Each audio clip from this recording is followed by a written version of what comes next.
अंबेजोगाई डेपोची बस 24 प्रवासी घेऊन जालन्याकडे निघाली होती.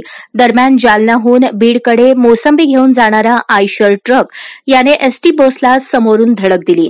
अपघात इतका भीषण होता की एसटी बसमधील 6 प्रवाशांचा जागीच मृत्यू झाला, तर 18 प्रवासी गंभीर जखमी झाले. त्यातील 6 प्रवाशांची प्रकृती चिंताजनक असल्याचे बोलले जात आहे.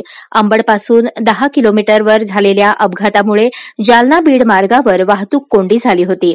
झालेल्या अपघातात मोसंबीने भरलेल्या ट्रकच्या नुकसानीत मोसंबी रस्त्यावर विखुरली गेल्याचे चित्र दिसत होते.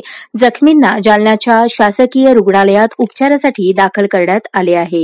आज सकाळी 8 ते 8:15च्या दरम्यान अंबडपासून 5-6 किलोमीटर अंतरावरील मठ तांडा फाट्यावर एक बस आणि आयशरचा अपघात झाला.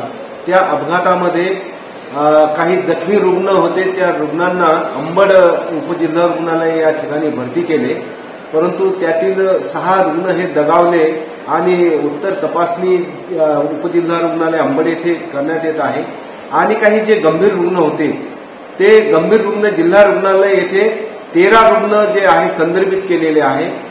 जिल्हा रुग्णालय अपघात विभागामध्ये आमच्या सर्व तज्ज्ञ सर्जन आणि ऑर्थोपेडिक सर्जन तज्ज्ञ डॉक्टर यांनी तपासणी करून योग्य उपचार केलेला आहे.